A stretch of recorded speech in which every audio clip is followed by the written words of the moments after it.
क्या आप जानते हैं कि आपके घर के आंगन में लगा एक गलत पेड़ आपकी बर्बादी और दरिद्रता का कारण बन सकता है? वहीं दूसरी ओर कुछ ऐसे दिव्य वृक्ष भी हैं जिन्हें घर के पास लगाने मात्र से अकाल मृत्यु जैसा संकट भी टल जाता है और परिवार में सुख समृद्धि का सैलाब आ जाता है। आज हम आपको भगवान श्री कृष्ण द्वारा बताए गए उन चमत्कारी पौधों के बारे में बताएंगे जिन्हें अमीर और भाग्यशाली लोग अपने घरों में जरूर लगाते हैं ताकि माता लक्ष्मी का स्थायी वास बना रहे। एक समय की बात है जब साक्षात जगत जननी देवी रुक्मणी ने भगवान श्री कृष्ण से समस्त मानव जाति के कल्याण हेतु एक अत्यंत गुप्त प्रश्न पूछा। उन्होंने कहा, हे प्राणनाथ, कृपया मुझे ये बताने की कृपा करें कि मनुष्य को अपने भवन के सामने किन वृक्षों का रोपण करना चाहिए। वे कौन से पौधे हैं जो दरिद्रता को कोस दूर रखते हैं और शत्रु, रोग, भय, भूत, पिशाच जैसे भयंकर संकटों से घर की रक्षा करते हैं। भगवान श्री कृष्ण ने मंद मुस्कान के साथ उत्तर दिया, हे देवी रुक्मणी, तुमने आज बहुत ही उत्तम और महत्वपूर्ण प्रश्न किया है। इस संसार में वृक्षों का योगदान अतुलनीय है और वे सदा से पूजनीय रहे हैं। वृक्ष न केवल घर की शोभा बढ़ाते हैं और वातावरण को शुद्ध करते हैं, बल्कि वे सकारात्मक ऊर्जा के सबसे बड़े स्रोत हैं।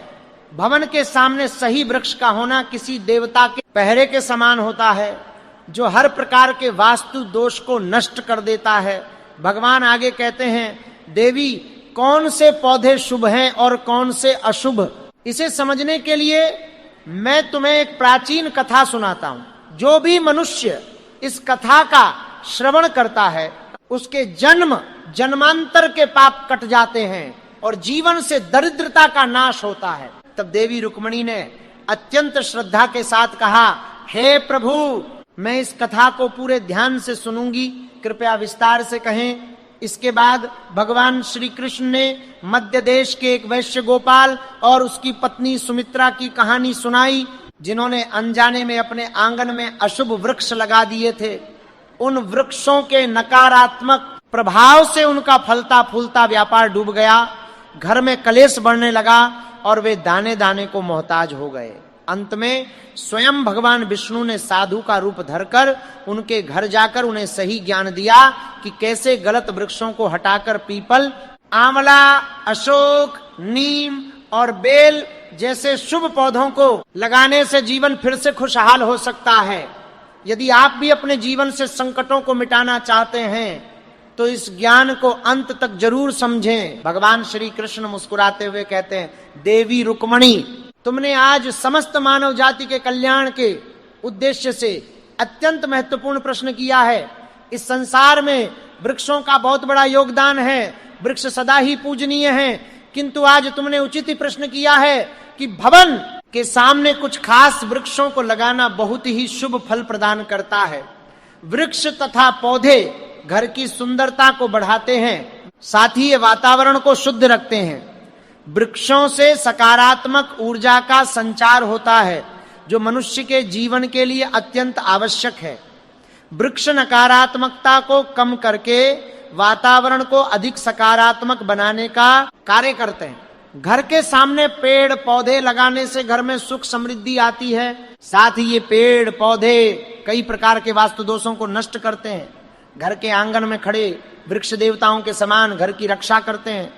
भगवान श्री कृष्ण कहते हैं, देवी, भवन के पास कौन से पौधे लगाने चाहिए और कौन से नहीं, इसके बारे में बताने से पूर्व मैं तुम्हें प्राचीन कथा सुनाता हूं, जिससे तुम्हें समझ में आ जाएगा कि वृक्षों तथा पेड़ पौधों का भवन के पास लगाना कितना शुभ होता है और कौन से पौधे भवन के पास लगाने से दुख एवं दरिद्रता आती है। हे देवी रुक्मिणी, तुम इस कथा को ध्यान से सुनना। जो भी मनुष्य इस कथा का स्मरण करता है उसके सैकड़ों पाप नष्ट हो जाते हैं और उसकी दरिद्रता का नाश होता है। तब देवी रुक्मिणी कहती हैं, प्रभु, मैं इस कथा को अवश्य ध्यान से पूरा सुनूंगी, कृपया मुझे आप कथा सुनाएं। तब भगवान श्री कृष्ण कहते हैं, हे देवी, पूर्व काल की बात है, मध्य देश में एक अत्यंत शोभायमान नगरी थी। उस नगरी में गोपाल नाम का वैश्य अपनी पत्नी सुमित्रा के साथ निवास करता था। गोपाल भगवान विष्णु का भक्त था और वह नित्य भगवान विष्णु की पूजा करता था।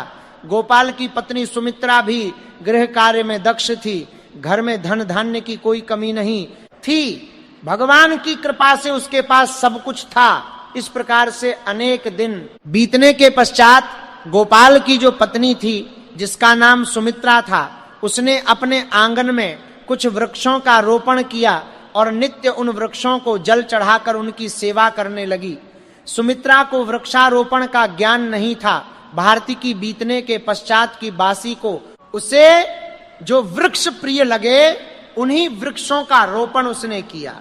जो वृक्ष अशुभ होते हैं उन्हीं वृक्षों का रोपण उसने अपने घर के आंगन में कर दिया, जिस कारण से उस वैश्य गोपाल को व्यापार में काफी सारा घाटा होने लगा। उसके घर में रोज कलह होने लगा, पति पत्नी में बार बार वाद विवाद होने लगे। उन दोनों के जीवन में अनेक कठिनाइयां आने लगी और धीरे धीरे गोपाल का सारा व्यापार डूब गया और उसका सारा धन भी नष्ट हो गया।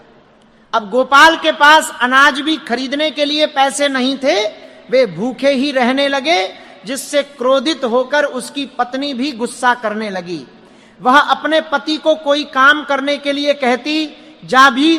फिर गोपाल काम मांगने के लिए गांव में घूमने लगा, लेकिन उसे कहीं पर भी काम नहीं मिलता था।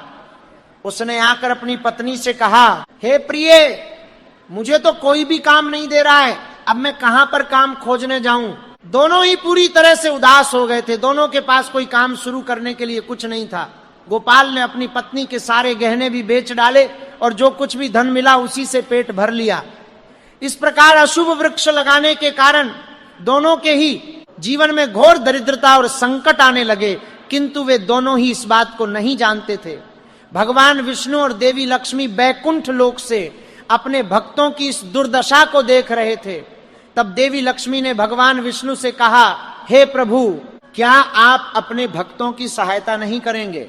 गोपाल आपका बड़ा भक्त है, वह नित्य आपकी पूजा आराधना करता है। तब भगवान विष्णु कहते हैं, हे देवी, मैं अवश्य ही गोपाल की सहायता करूंगा, किंतु उससे पहले मुझे उसकी परीक्षा लेनी होगी, इसीलिए मैं स्वयं उसके घर पर जाकर उसकी परीक्षा लेता हूं। भगवान विष्णु एक साधु का वेश धारण करते हैं और पृथ्वी लोक पर प्रकट होते हैं। साधु रूपी भगवान विष्णु गोपाल के द्वार पर जाते हैं और याचना करने लगते हैं। तब द्वार पर आए हुए साधु को देखकर गोपाल उन्हें प्रणाम करता है और कहता है, साधु महाराज पधारिए, इस गरीब के घर में आपका स्वागत है, मैं आपकी किस प्रकार से सहायता कर सकता हूं? साधु रूपी भगवान विष्णु कहने लगते हैं, हे महोदय, मैं तीर्थ यात्रा पर निकला हूं, विश्राम करने के लिए कोई जगह खोज रहा हूं। यदि आपको कोई कष्ट ना हो तो मुझे अपने घर में स्थान दे दो, मैं अनेक दिनों से भूखा हूं, कुछ भोजन भी प्राप्त हो जाए तो बड़ी कृपा होगी। साधु महाराज के ऐसे वचन सुनकर गोपाल कहने लगा, हे साधु महात्मा, आप अवश्य ही कोई पुण्य आत्मा दिखाई पड़ते हैं, आपके मुख मंडल पर बहुत तेज है, आपकी सेवा करने का मुझे सौभाग्य मिल रहा है, आपकी सेवा करके मुझे बड़ा आनंद मिलेगा, कृपया आप घर के भीतर चलिए। फिर वह साधु महाराज और गोपाल घर के भीतर जाते हैं और विश्राम करने लगते हैं। गोपाल उन साधु महाराज की बड़ी सेवा करता है, किंतु उसके पास अन्न का एक दाना नहीं होता है। तो वह अपनी पत्नी से कहता है, हे प्रिय, घर पर जो साधु महात्मा आए हैं वे बड़े पुण्यवान दिखाई दे रहे हैं, हमें उनके भोजन के लिए कुछ उपाय करना चाहिए। मैं गांव में जाकर किसी से थोड़ा सा धन मांग कर लाता हूं। इतना कहकर वो गोपाल गांव में एक सेठ के घर पर जाता है और उस सेठ से थोड़ा सा धन देने की विनती करता है, किंतु वह सेठ उस गोपाल वैश्य को धन देने से इनकार करता है और कहता है, तुम्हारे पास तो फूटी कौड़ी नहीं है, तुम मेरा धन कैसे वापस करोगे? तब गोपाल कहता है, हे सेठ, कृपा करके आप मुझे थोड़ा सा धन दे दीजिए, मैं जल्दी ही आपको लौटा दूंगा। यदि मैं धन नहीं लौटा पाया तो आप मेरा घर ले लीजिएगा। गोपाल की बात सुनकर सेठ को उस पर थोड़ी दया आती है और वह उसे धन देते हुए कहता है कि वैश्य, यदि तुमने धन नहीं लौटाया तो तुम स्वयं ही मुझे अपना घर सौंप देना। तब वह वैश्य गोपाल कहता है, हे सेठ, मैं वचन देता हूं कि यदि मैंने धन नहीं लौटाया तो मैं आपको अपना घर सौंप दूंगा। गोपाल सेठ से धन लेकर बाजदार से चावल, सब्जी, आटा, शक्कर आदि खरीद लेता है और लौटकर अपने घर आ जाता है। फिर वह अपनी पत्नी से कहता है, हे प्रिय, तुम उन साधु महात्मा के लिए भोजन बनाओ। फिर गोपाल की पत्नी सुमित्रा भोजन बनाती है और उन साधु महात्मा को भोजन परोस देती है। इस प्रकार गोपाल की भक्ति और निष्ठा को देखकर वे साधु महाराज बहुत प्रसन्न हो जाते हैं। भोजन हो जाने के पश्चात वे गोपाल से कहते हैं, हे वैश्य, मैं तुम्हारी भक्ति और आदर सम्मान से अत्यंत प्रसन्न हूं। तुम्हारी जो भी कामना है मुझे बताओ, मैं अवश्य पूरी करूंगा। तब गोपाल कहता है, हे महात्मा, आपका आशीर्वाद ही हमारे लिए सब कुछ है, किंतु मैं आपसे ये जानना चाहता हूं कि किस पाप के कारण मुझे दरिद्रता का दुख भोगना पड़ रहा है। हमने तो भगवान विष्णु की भक्ति की है, फिर हमारे जीवन में दरिद्रता क्यों आई है, इसका क्या कारण है, और इस दरिद्रता को दूर करने के लिए मुझे क्या क्या उपाय करना चाहिए। तब वो साधु महात्मा कहते हैं, हे वैश्य, मैं जब तुम्हारे द्वार पर आया था तभी मुझे यह ज्ञात हो गया था कि तुम्हारे जीवन में घोर दरिद्रता और संकट आए हुए हैं, क्योंकि तुम्हारे भवन के सामने जो वृक्ष हैं वही तुम्हारी दरिद्रता का कारण है। इसीलिए तुम इन वृक्षों को हटाओ और उनके स्थान पर शुभ पौधों का रोपण करो। तुम्हारी पत्नी ने तुम्हारे भवन के सामने जिन वृक्षों का रोपण किया है वह अशुभ वृक्ष हैं, उन्हीं के कारण तुम्हारी ऐसी दुर्दशा हुई है। तब गोपाल कहता है, हे महात्मा, कृपा करके मुझे बताइए कि घर के सामने कौन से वृक्ष लगाने चाहिए जिससे घर में सुख समृद्धि हो और कौन से वृक्ष नहीं लगाने चाहिए। कृपा करके आप मुझे विस्तार से समझाइए, मैं आपका बड़ा आभारी रहूंगा। फिर वह साधु महात्मा कहते हैं, हे वैश्य, ठीक है, अब मैं तुम्हें उन शुभ वृक्षों के विषय में बताता हूं जिन्हें घर के पास लगाने से शुभ फलों की प्राप्ति होती है। इसीलिए तुम ध्यान पूर्वक सुनो। वैश्य गोपाल, किसी जलाशय के समीप पीपल का वृक्ष लगाओ। पीपल का वृक्ष लगाने से जो फल मिलता है वह सैकड़ों यज्ञ के समान होता है। जब पीपल के पत्ते उस जलाशय में गिरते हैं तो वे पिंड के समान होकर पितरों को तृप्त करते हैं। इससे सभी प्रकार के पितृ दोष समाप्त हो जाते हैं। जो मनुष्य नित्य स्नान करके पीपल को स्पर्श करता है वह सभी पापों से मुक्त होता है और कभी पराजित नहीं होता है। पीपल को स्पर्श करने से लक्ष्मी की प्राप्ति होती है और उसकी परिक्रमा करने से आयु में वृद्धि होती है। पीपल की जड़ में श्री विष्णु, तने में शिव जी और अग्रभाग में ब्रह्मा जी स्थित रहते हैं। अमावस्या के दिन पीपल को प्रणाम करने से जो फल मिलता है वह 1000 गायों के दान के बराबर होता है। इस संसार में पीपल के समान कोई वृक्ष नहीं है। साक्षात श्री हरि इस वृक्ष के रूप में पृथ्वी पर विराजमान है। पीपल के वृक्ष को चोट पहुंचाना अथवा उसकी टहनी तोड़ना महापाप माना गया है। ऐसा मनुष्य नरक में रहता है और जो पीपल को जड़ से काटता है उसका कभी नरक से उद्धार नहीं होता है। वैश्य, अब मैं तुम्हें दूसरे वृक्ष के बारे में बताता हूं। आंवले का फल समस्त लोकों में प्रसिद्ध और परम पवित्र है। आंवले को लगाने से स्त्री और पुरुष जन्म मृत्यु के बंधन से मुक्त हो जाते हैं। यह पवित्र फल भगवान विष्णु को अत्यंत प्रसन्न करने वाला एवं शुभ माना गया है। इसको खाने से सभी पापों से मुक्ति मिलती है। आंवला खाने से आयु बढ़ती है, उसका जल पीने से रोगों का नाश होता है और आंवले के जल से स्नान करने से दरिद्रता दूर हो जाती है तथा सभी प्रकार के ऐश्वर्य प्राप्त होते हैं। जिस घर में आंवला सदा मौजूद रहता है उस घर में कभी भूत प्रेत और राक्षस नहीं आते हैं। एकादशी के दिन आंवले की पूजा करने से संसार के सभी तीर्थों से बढ़कर फल प्राप्त होता है।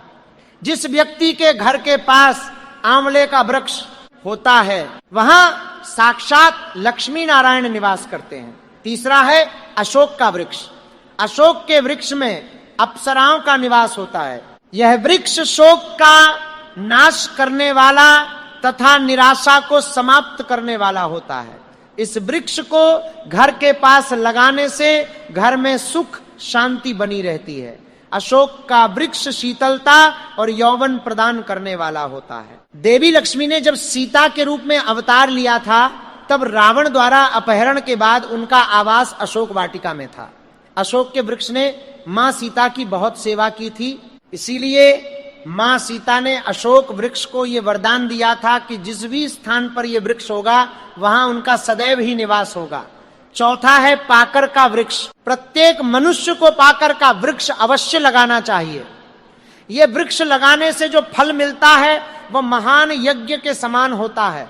इस युग में मनुष्य यज्ञ नहीं कर पाएंगे, इसीलिए उन्हें एक पाकर का वृक्ष अवश्य लगाना चाहिए। पांचवा है नीम का वृक्ष। नीम का वृक्ष लगाने से सूर्य देव प्रसन्न होते हैं। नीम का वृक्ष आयु प्रदान करने वाला माना गया है। इसे घर के पास लगाने से नाना प्रकार के रोगों से छुटकारा मिलता है और मां लक्ष्मी को नीम के पत्ते अति प्रिय होते हैं, इसीलिए वे नीम के वृक्ष के पास निवास करती हैं। घर के सामने नीम के वृक्ष का रोपण करने से धन संपत्ति की प्राप्ति होती है। छठा है जामुन का वृक्ष। यदि कोई मनुष्य कन्या प्राप्ति की कामना करता है तो उसे जामुन का वृक्ष अवश्य लगाना चाहिए।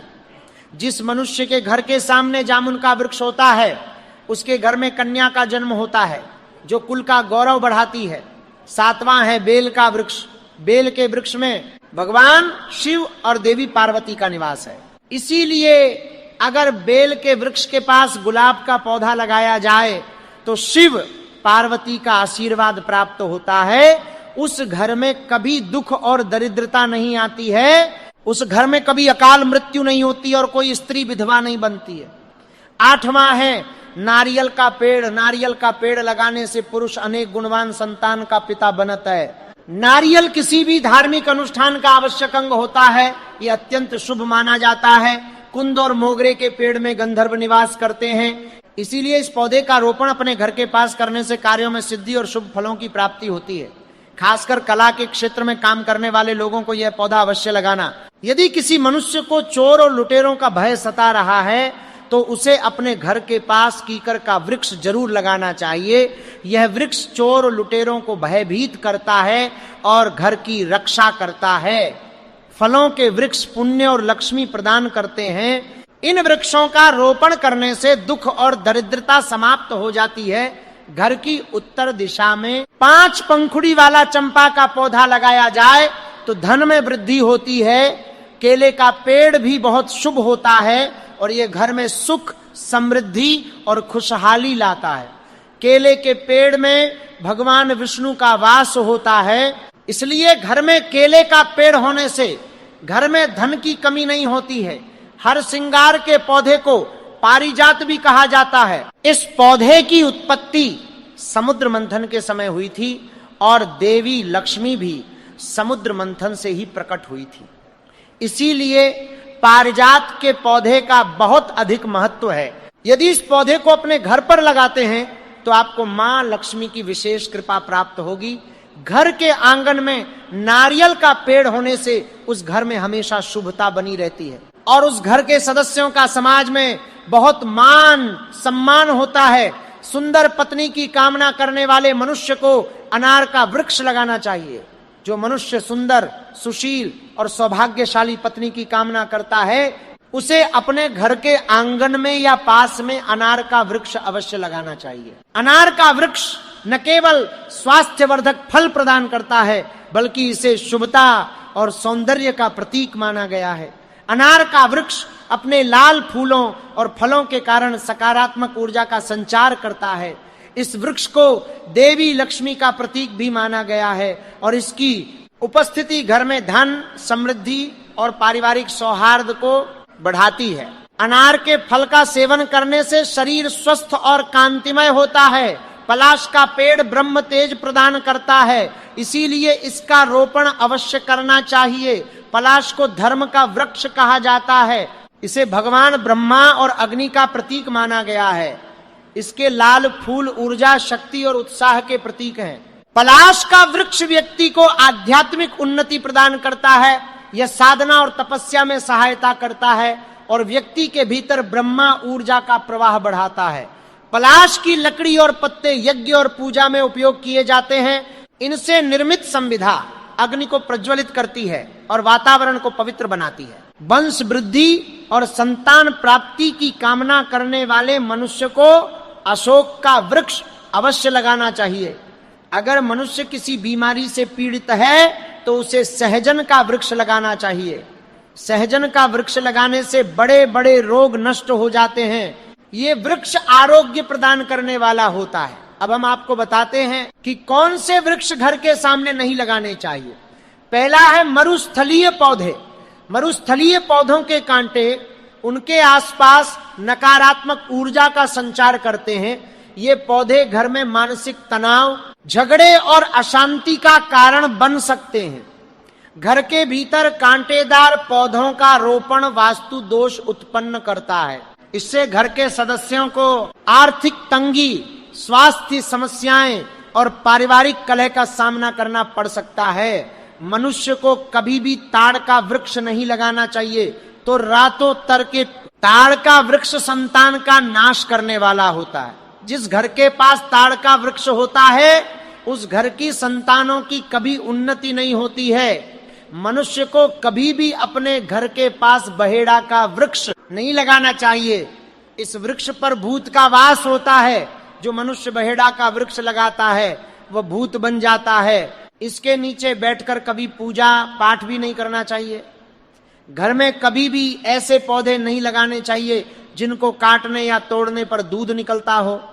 घर के सामने कभी भी बबूल का पेड़ नहीं लगाना चाहिए, इसे लगाने से विपत्ति आती है।